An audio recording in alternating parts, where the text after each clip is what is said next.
Ustaz kalau dulu-dulu selalu duduk ambil duit hok jumpa tengah jalan. Macam mana nak buat dah tak ingat berapa nilainya. Lepas tu kalau ingat pun nak pergi kat siapa dia? Dah pitih siapa dia? Lain kalau kita ambil pitih tengah jalan ni, ambil pitih dalam poket orang tengah jalan tak boleh. Kalau jumpa pitih bila-bila jalan rezeki kita, tiap-tiap hari jumpa tengah jalan semacam 10 riyal, 20 riyal. Jadi kita ambil lagu tu apa hukum dia? Dalam bab fiqh ni dia panggil bab jumpa bagi orang. Maka lagu mana jumpa bagi orang ni, kita tengok pertama kita tengok diri kita. Kita boleh amanah kodok dengan barang ni. Kita rasa kita boleh amanah kodok kita tak guna koksi ko, kita tidak buat gapo dia ko. Kalau kita rasa kita tak mampu ambo malah cara pitih orang kena jawab, kena bayar pula ko. Baik tak usah ambil.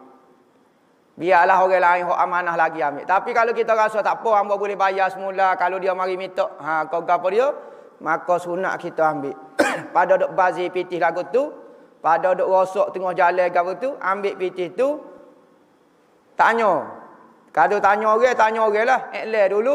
Kalau tepat hok selayaknya iklan lah. Kalau jumpa bos ria sama tu tak payah iklan lah.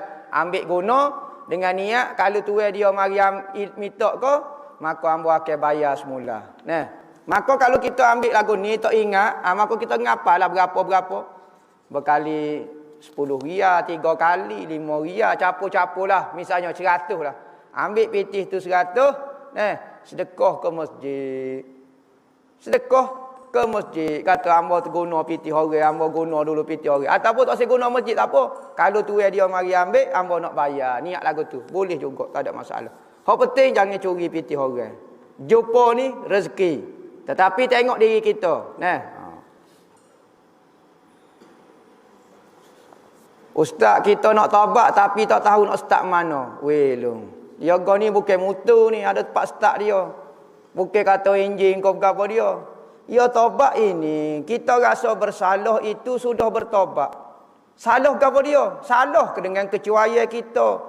Hamba tak mengaji fardu ain, hamba tak dengar kata, hamba ada buat maksiat, hamba ada buat benda haram.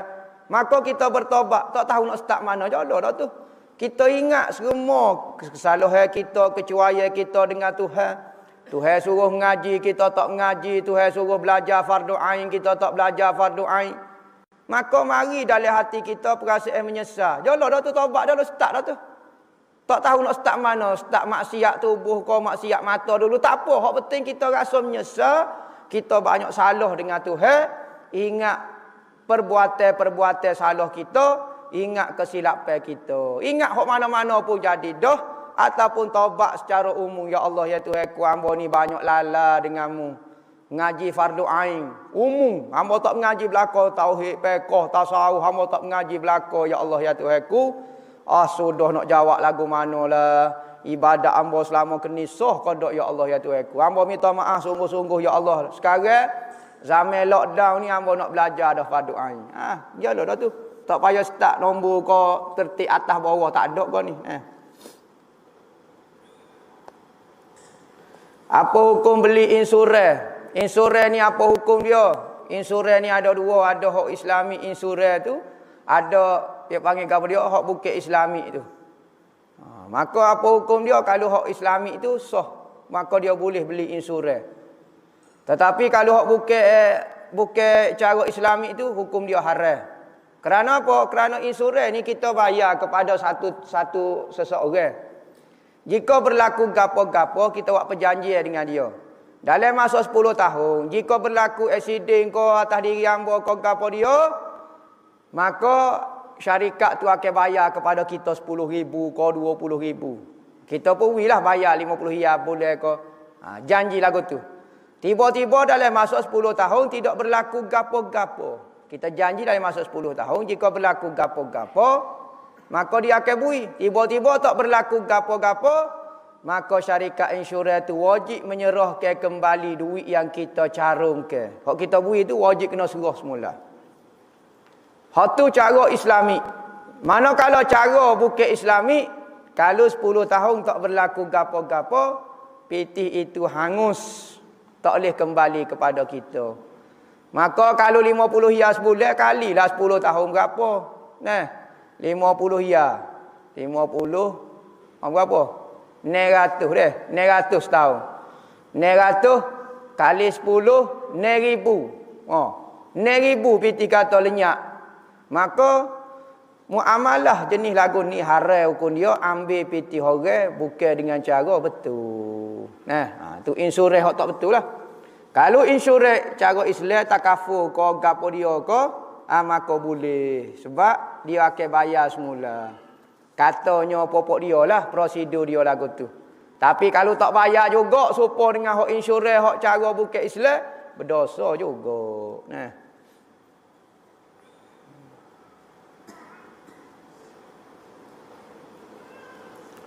Dia tanya boleh kada ustaz ambo nak wi nama Raden Syahid kepada anak ambo. Raden Syahid ni nama Sunan Kalijogo sebenarnya. Jadi ambo kenal benar Sunan Kalijogo. Sekalipun ambo ni bukan Sunan Kalijogo, lipat paceroh, tetapi ambo berharap anak ambo jadi Sunan Kalijogo. Ambo nak wi nama Raden Syahid. Raden ini nama orang Melayu kita lah. Orang sebelah Jawa kalau keturunan raja, pembesar-pembesar dipanggil Raden. Kalau jual air tebu, kalau dok KJM nyako, noreh panggil Raden boleh. Tetapi biasa Raden ni keturunan raja-raja. Kalijogo ni dia anak orang besar. Anak orang keturunan orang hebat juga. Sebab tu dia nama Raden Syahid tu. Pas boleh ke tak? Boleh. Raden ni gelar maknanya macam tueku lah. Macam tua. Gitu maknanya Raden ni. Nama. Syahid ni nama Syahid. Molek makna dia Syahid ni. Mana? Jadi hukum dia harus. Dan sunat bagi kita letak nama anak ni nama comel-comel. Abdul Rahman ko. Nama Abdullah ko. Muhammad ko. Raden Muhammad. Raden Abdullah, Raden Abdul Rahman. Boleh, tak ada masalah apa. Jangan nama pelik-pelik. Raden Syahid pun comel dah. Tak ada masalah. Sunat kita letak nama-nama yang disebut pada Allah. Ini martabat yang pertama. Nak letak nama, sunat letak nama yang disebut pada Allah. Abdullah, Abdul Rahman, Abdul Rahim, Abdul. Kedua, nama Nabi-Nabi. Nama Muhammad. Nama Yahya Zakaria. Ketiga, nama wali-wali. Ni Raden Syahid ni nama wali. Boleh letak juga.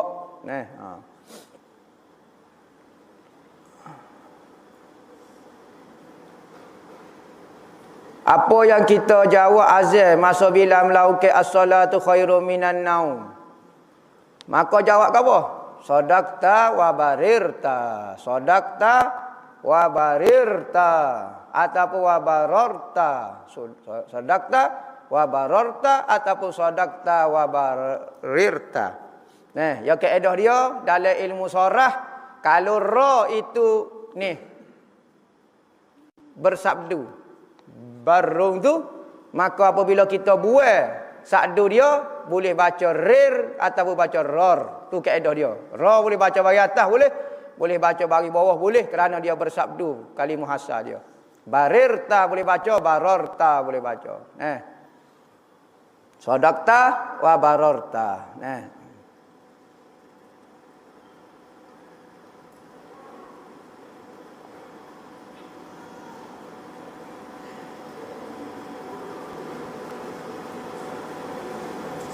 Saya mau 15 perempuan nak masuk pondok tapi mak ayah saya tak bui kerana tak boleh berdikari lagi. Katanya anak dia ambo nak masuk pondok lah boleh masuk syurga. Katanya mak dia ngaji sekolah pun boleh masuk syurga juga. Apa patut saya buat? Gini. Moleknya apa awak nak masuk pondok? Masuk pondok sebab nak belajar ilmu fardu ain. Tak apa. Ya asalnya mengaji pondok ni tidak wajib. Hak wajibnya belajar ilmu fardu ain. Kalau di sekolah boleh belajar ilmu fardu ain dengan sempurna, maka cukup belajar di sekolah sahaja, tak perlu pergi ke pondok. Tetapi gapo dia maksud awak nak duduk di pondok? Saya kalau duduk di pondok, saya boleh jaga aurat, saya boleh jaga pakaian saja, saya boleh jaga aktiviti saya. Di pondok tutup aurat, di pondok buat pakaian sunat, tutup muka pakai purdah, tak buat program-program campur lelaki dengan perempuan. Boleh hak tu. Kalau di sekolah tak boleh nak jaga. Maka boleh kena pergi pondok lah. Kena pergi pondok. Kalau di sekolah ngaji dah ilmu fardu ain tetapi suasana keadaan tidak membantu, maka tak boleh juga pergi sekolah. Kerana menyebabkan suasana maksiat dengan kita. Maka kena kecek molek lah dengan mak ayah dia. Wi keyakinan kepada mak ayah kita, kata kita boleh jaga diri, kita boleh duduk pondok. Kalau boleh jangan minta pitih dengan dia biar nampak kita ni berdikari. Baru dia tak banyak masalah dengan kita. Mak kitanya ya terlalu prihatin dengan kita. Siapa nak mengaji ilmu fardu ain pun tak wi, terlalu prihatin lajuk.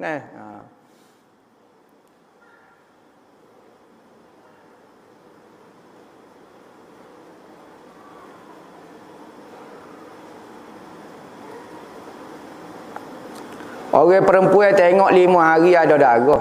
Tiba-tiba 3 hari kemudian tu keluar darah balik. Berhenti lah maknanya. 5 hari tu bit darah. Lepas pada tu berhenti, sampai hari ke-8, 3 hari tu bit darah mula. Sudah. Jangan tanya nak hukum macam mana ustaz darah ni. Dan tempoh yang tak ada darah tu adakah kena mandi solat macam biasa.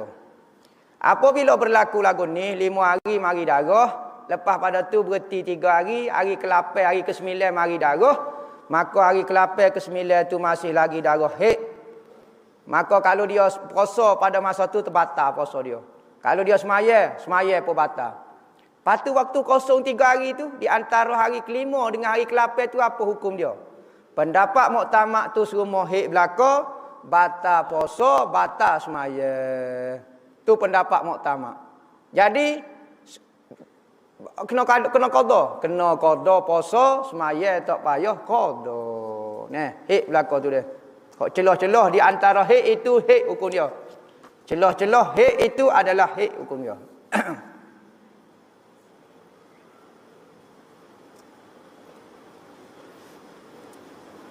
Tariq Imam Nawawi dibawa oleh Imam Ibn Hajar dan Imam Ramli. Begitu juga Imam Rafi'i. Siapa yang bawa tariq beliau? Ni soalan lagu mana ni? Apa dia maksud dia? Ingat di dalam mazhab kita, sebelum muncul Imam Nawawi tahun 600. Ni atus dia. 900, 700 gitulah dalil tu. Imam Nawawi dengan Imam Rafi'i ni, Imam Rafi'i tua sikit pada Imam Nawawi. Sebelum daripada Imam Nawawi, maka dipanggil ulama dalam mazhab kita ulama mutaqaddimin. Ni ulama lama belaka. Apabila mari Imam Nawawi, dia susung semula mazhab Imam Syafi'i berserta dengan dalil, dia tarjih semula pendapat hak kuat-kuat. Dia dengan Imam Rafi'i. Maka gelaran dia Imam Nawawi dengan Imam Rafi'i dalam mazhab kita dipanggil syaikhan dalam mazhab. Dua orang tok guru besar. Lepas daripada Imam Nawawi dipanggil ulama mutaakhirin. Ulama mutaakhirin yang mensyarahkan kitab-kitab Imam Nawawi ataupun Imam Rafi'i, hak paling last sekali Imam Ramli dengan Imam Ibn Hajar. Imam Ramli dengan Imam Ibn Hajar dalam 900 kali tak ingat ambo. Dalam 900. Tahun 900 lebih gitulah ilmu. Maka pendapat hak muktamad dalam mazhab kita, tariq dalam meriwayatkan dalam mazhab kita, Nawawi ke Rafi'i ke, semua ditapih oleh Ibn Hajar dengan Imam Ramli. Salah kalau kita kata Ibn Hajar, Imam Ramli ni bawa tariq Nawawi saja. Tak, dia tariq semua dia syarah. Dia ambil semua belakang dah Nawawi dengan Rafi'i. Dari sudut Nawawi, Rafi'i, Nawawi lebih kuat dalam mazhab kita kerana dia bisa ilmu hadis. Sekalipun Imam Rafi'i ni alim dalam bab fiqh, tetapi dalam bab mentarjih ke pendapat Imam Nawawi lebih kuat. Maka hak mentarjih ke lagi mensyarah ke ibarat kitab-kitab dia Imam Ibn Hajar dengan Imam Ramli. Semualah. Maka sebab tu ulama kata siapa dia yang berfatwa menyalahi dengan kitab Imam Nawawi, Imam Ibn Hajar dengan Imam Ramli, maka fatwa itu terbatal secara automatik. Maka kitab yang paling lah ditulis Tuhfatul Muhtaj Ibn Hajar, dengan Nihayatul Muhtaj Imam Ramli. Maka kalau fatwa, mana-mana fatwa sekarang yang bercanggah dengan dua kitab tu, maka terbatas secara automatik. Tu maksud dia berkali. Apakah mimpi keluarga kita, maksud mimpi keluarga kita pakai pakaian warna kuning? Oh, tak tahulah hamba ni. Pakaian warna kuning tu gapo dia, maksud dia.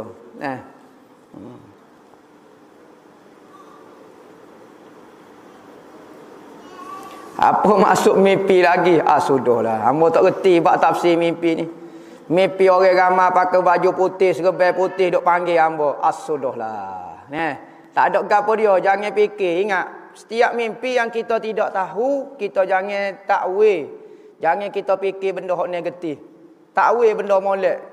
Minta-minta benda itu ada kebaikan untuk kita. Ya gitu ya.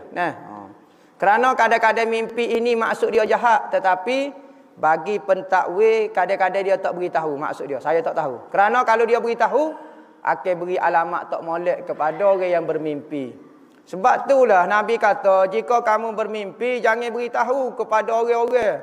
Hendaklah kamu beritahu kepada orang yang kamu sayang, yang ambil berat dengan kamu. Kerana kalau orang sayang kita, dia tidak akan takwil benda hak tak comel. Bagaimana untuk tahu yang datang dalam mimpi itu Nabi Muhammad?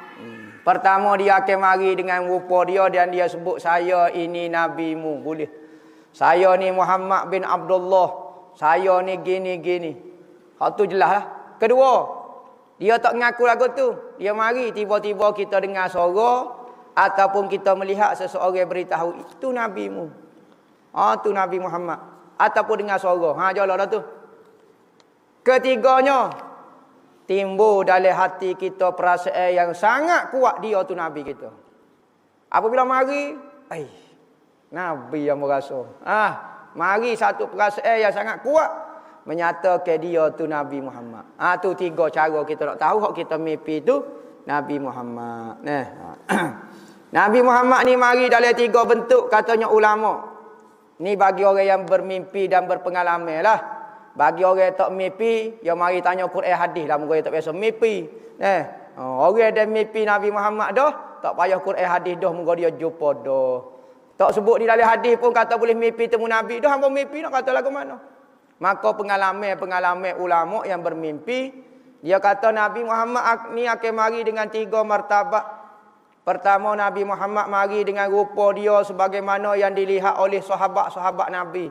Rupa asli dia mari kepada kita. Kedua, Nabi Muhammad akan mari dengan rupa ketua para wali pada masa tu. Wali kutub pada zaman tu. Pas kita nak tahu mana kawan tu wali kutub, siapa dia. Maka dia akan mari dengan rupa wali kutub pada zaman dia. Ketiga, Nabi Muhammad akan mari dengan rupa guru kita. Dengan rupa sebagai seorang guru kita. Guru kita lah. Tetapi dia tu Nabi Muhammad. Itu pengalaman. Siapa dia yang melihat Rasulullah dengan rupa yang dilihat oleh sahabat, insya-Allah iman dia tak terpecah dah. Itu kelebihan orang bermimpi bertemu dengan Nabi. Lagu mana hamba nak puasa niat gabung dengan puasa qada. Macam mana nak niat? Khilaf ulama. Ada kata boleh buat lagu ni, ada kata tak boleh buat. Hak pendapat kata boleh buat, kita niat lagu ni. Hamba nak puasa qada esok hari dan puasa sunat Syawal kerana Allah Taala. Sebut lagu tu. Boleh gabung, tak ada masalah. Sebut puasa qada dulu, baru puasa sunat.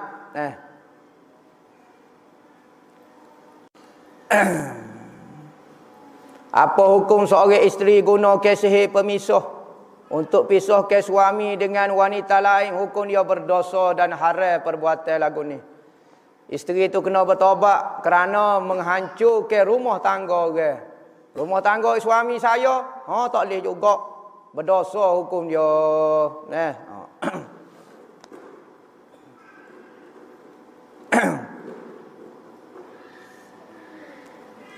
Akhir-akhir ni diviralkan nasyid Arisna ya Rasulullah. Itu syirik. Benarkah ustaz? Dia kata hujung ni ada arisna ya Rasulullah. Mana arisna?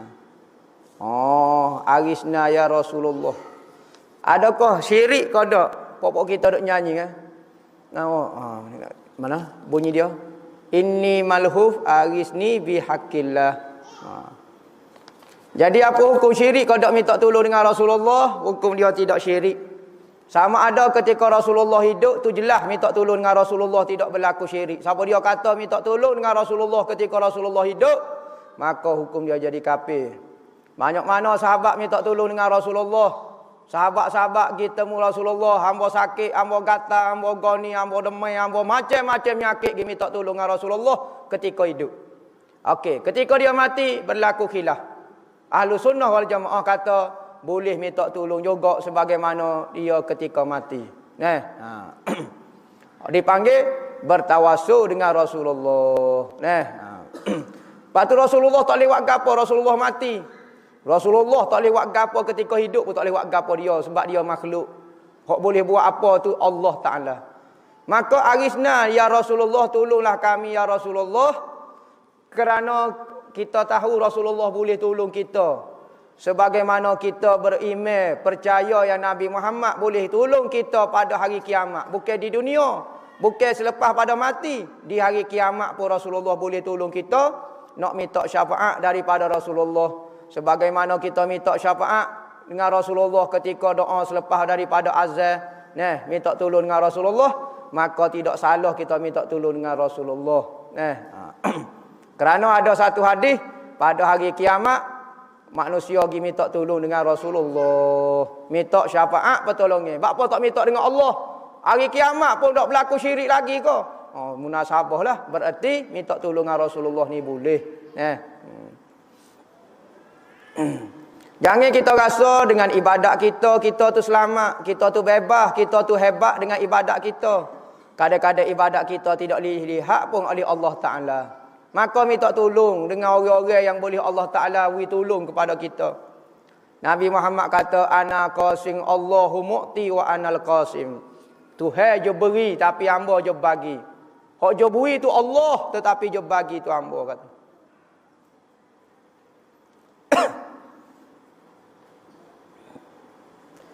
Adakah wajib orang awam mengetahui dalil nakli atas sifat 20 yang wajib diketahui itu? Kau wajib tahu dalil akli saja. Pilih salah satu dalil pun tak apa, hukum dia tak apa dah. Ngaji sifat 20, boleh buat mari dalil akal pun tak apa, boleh buat mari dalil nakli dari ayat Quran pun boleh. Salah satu pun tak apa, dua-dua molek lagi.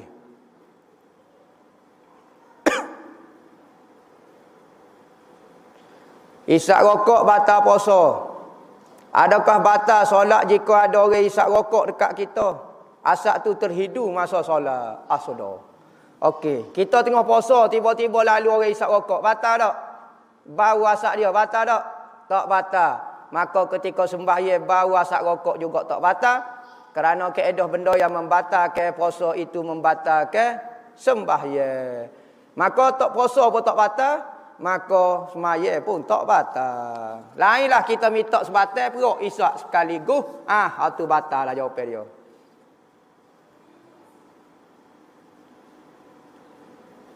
Saya ni wanita berpurdah. Mak ayah saya tak benar ke saya pakai purdah kerana takut niat tak betul. Mu ni mengaji dok pakai purdah. Maka dia bimbang benda hok dalam perut pedal lagi. Apa saya pandangnya ustaz? Gini, pakailah purdah sekalipun menunjuk-nunjuk. Lebih afdal daripada buka muka ke, TikTok ke, apa dia ke, dengan TikTok tak buka muka.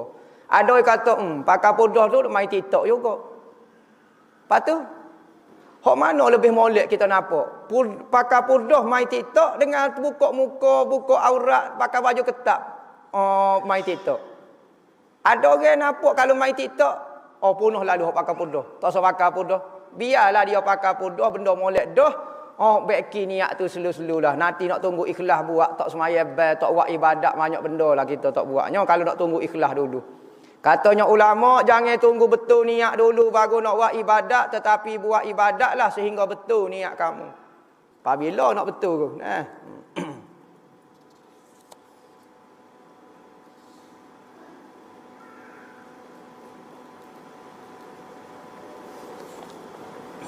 Dia kata ada orang dapat ilham, ada orang soleh dapat ilham, dia kata kalau dia mau buka kedai tak jadi kedai.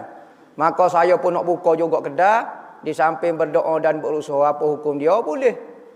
Pendapat dia lah, pendapat orang tu. Kalau kita nak percaya, percaya. Kalau tak percaya pun tak apa.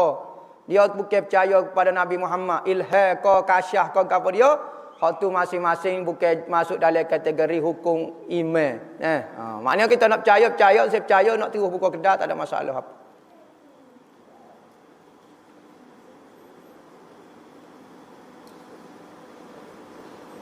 Apa hukum makan dakwak sotong? Sotong tu dia ada dakwak dia tu ke, warna hitam, orang tembok musuh tu. Prup. Apa hukum najis ke tak najis? Khilaf ulama. Ada ulama kata najis. Kerana benda yang mari daripada perut, kalau keluar jadi najis. Tu kaedah dia nah. Maka dakwak hitam ni mari daripada perut, dia tembok tu najis. Maka kalau kita masuk sotong kuah hitam tu, maka makan najis. Kena buai dakwak sotong tu baru kita masuk macam biasa. Kedua, hukum dia tidak najis kerana dakwak hitam tu bukan perut. Dia satu anggota lain macam untuk menembak musuh. Satu anggota lain bukan mari daripada perut sotong. Dia mari tepek lagu tu satu tempat lain untuk menembak musuh. Maka dia tidak masuk dalam kategori benda masuk dalam perut. Benda yang keluar daripada perut. Maka tidak jadi najis. Tidak jadi najis. Afdalnya buah. Tapi kalau nak makan pun tak apa, khilaf ulama. Mohon ijazah bismillah Bismillah ni Bismillahis-sami'il basir allazi laisa kamitslihi syai'. Gitulah. Bismillah ni terdapat di dalam kitab Tu'wi Ali Kuta. Kitab Lum'atul Awra. Jadi hamba terima ijazah kitab ni daripada guru hamba Tuan Guru Abdul Hamid bin Haji Daud Pondok Seligi. Dia terima daripada Tok Dalo. Daripada Tuan Guru Haji Abdul Rahman bin Arsyad Tok Dalo. Ni bismillah ni salah satunya amalan dalam tu adalah bismillah ni. Maka hamba ijazahlah baca bismillah ni. Tetapi bismillah ini sedikit panas bagi orang yang beramal dia, dan kelebihan dia penawar segala jenis racun. Kalaulah bismillah itu sudah mesra di dalam tubuh kita, semua racun tak boleh masuk dalam tubuh kita. Bahkan kalau santau ataupun orang nak tuju kena kepada kita, bubuh dalam gelas, kita pegang gelas tu saja pecah dah gelas tu. Dan kalau orang benda-benda bisa tak akan jadi. Contohnya orang nak buat tapel. Tapel tu ragi dia tu ke benda bisa, benda panah. Maka kalau kita pergi tengok ke apa tak jadilah tapel kawan tu, tak masuklah jawapan dia, jadi sejuklah. Maka orang bismillah ni kadang-kadang jadi payah juga. Orang zaman dulu bukan kata tengok ubi, bukan kata tapel ke tapel ubi tu, tengok kulit ubi pun tak boleh dah.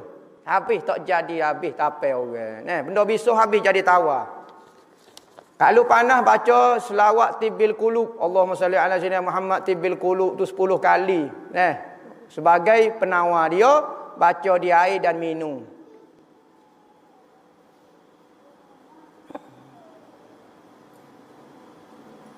Apa hukum download atau guna kitab melalui PDF? Molek kitab ni kena belilah kerana izin dia. Kaedah dia hak milik itu adalah harta.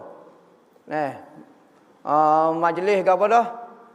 Majma' fikih Persatuan Fiqh sedunia kata kepada hak milik itu adalah harta. Maka kalau kitab tu hak milik seseorang, maka tak boleh kena minta izin dengan dia nak cetak ke nak gapo dia. Ada ulama kata dak dia kita beli jadi milik kita. Kita nak photostat ke, kita nak buat gapo ke jadi milik kita. Kerana hamba beli kitab, hamba tak beli PDF, hamba tak beli hak milik. Hak milik dia mau ikutlah. Ada kata hak milik tu adalah harta. Maka kalau kita curi kitab melalui PDF, maka hak tu dipanggil curi harta. Wallahu a'lam. Sebagai mukadimah kepada pengajian kita malam ni, kita berdoa mudah-mudahan pengajian kita itu dapat istiqamah, dapat berlangsung. Allah Ta'ala beri pokok futuh ilmu dari diri kita. dapat membaiki hubungan kita dengan Allah Ta'ala, sekalipun ada orang merancang nak memutuskan hubungan kita dengan Allah, kita pun merancang. Wa makaru wa makarallahu wallahu khairul makirin. Mereka itu merancang dan Allah Ta'ala juga ada perancangan, dan perancangan Allah adalah yang terbaik. Tentera-tentera Allah Ta'ala akan bergerak sebagaimana musuh-musuh Allah Ta'ala bergerak merancang. Tentera Allah Ta'ala juga akan merancang. Mudah-mudahan program kita ini menjadi salah satu usaha untuk menyebar luahkan lagi agama Allah Ta'ala di bumi Malaysia secara khususnya. Wallahu a'lam. Kita tutup dengan Al-Fatihah.